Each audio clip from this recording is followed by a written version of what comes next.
Hey guys, Julio here with Roadside Genius. Wanted to make another video today and discuss what we should be charging these motor clubs. If you were tuned into that other video I made about retail cash calls, you know that we should be charging those customers, our cash call customers or retail calls, should be an easy 65 to 85 bucks. If you can do more and get more, by all means, more power to you. And if you have to go a little bit lower than that to match the market, do so. But make sure you never price yourself lower than what you're worth.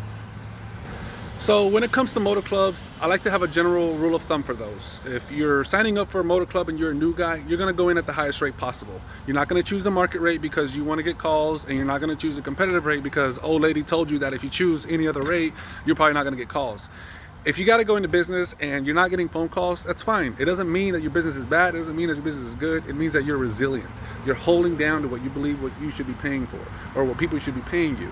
So don't let a motor club talk you down below what you think you're worth.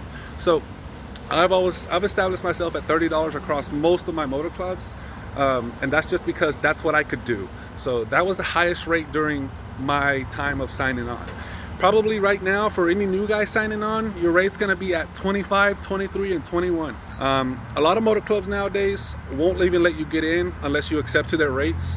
And that's where I tell some of you guys, or I tell some guys, man, sometimes it's not worth to have them. The thing I wanted to touch base on is how much mileage you should agree to that are free for these motor clubs. So usually within each motor club, they're gonna give you, you're gonna say, I can do X call for X rate, and I'll give you 10 miles free to get to that customer. After the first 10 miles, it's $1.50 per mile. I tell folks, if you can do less than 10 miles free, do less. If you can do more than $1.50 after the first 10, do more. And if you can get a higher rate at the beginning, do it. It's all about getting the most money possible out of these clubs. These guys are filthy freaking rich, and it's our job to drain their wallets, seriously. So let me put this scenario out there. I run calls for all kinds of clubs, and I see this pattern all the time, right? So I'll get a phone call that I don't want to take because it's a expensive vehicle or it's too far away, right? So then they'll send that call to like 8 other people, and an hour and a half later, they'll hit me back up and say, hey, can you go do this call? And then I'll say, you guys have already called me about it. I can go do it, but it's gonna be X number of dollars on top of the PO.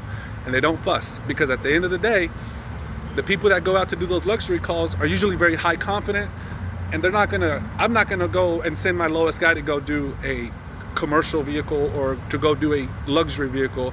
I'm gonna send the best guy. So just kind of remember that scenario. You don't want to be the guy charging the lowest rate and not getting any calls. You can at least be the highest charging guy not getting any calls. So that's a general rule of thumb. Just remember, if you're new to the game, price yourself as high as possible. Don't fall to the trap of get into this rate and you get a lot more calls. That's bullshit. Don't listen to them. At the end of the day, this is a year-long business. So if we have slow periods during the year, during, during this time actually, where the temperatures transition, everything's real slow. So right now people are like, oh yeah, we need to go renegotiate our contracts because we're not getting any calls, our rates are too high. No, they're not. It's just the market's slow. Quit going in and changing your rates just because you're not getting a call for a week. Jesus, stop. So in the winter, I get really busy, even though during the year I'm not busy at all. And I have the highest rate, and I know I have the highest rate because nobody around me has anything higher that I know of. So I still get calls, even though I know there's people out there that are setting their rates at 25, setting their rates at 21. I still get calls. So I know you'll still get calls if you set your rates high. And it's not about having the lowest rate. It's about being a good service provider and making sure that you're making it to these locations within due time and making sure that your scores are up top with them. Well, that's another thing you guys I want to discuss is a lot of these motor clubs, they're going to base you off of your performance. So if you're a 24-hour service, I only run from 7 a.m. to 2 a.m. and that's my scheduled time for motor clubs, because I know that I sleep from 2 to 7. So if any clubs call me during that time, I'm not picking up the phone. But you have to keep that in mind when you're setting up your rates, right? Who wants to get up at 3 o'clock in the morning to go do a $30 job? I don't.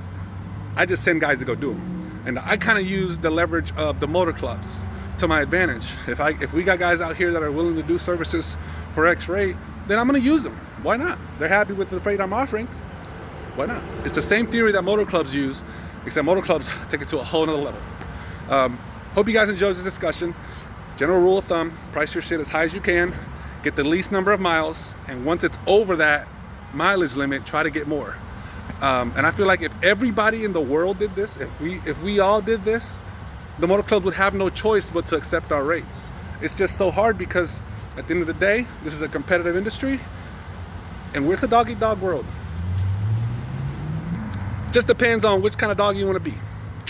So just keep that in mind, and if you guys didn't like this video or you think I should add something to it, please let me know. I love making these videos for y'all. Thank you.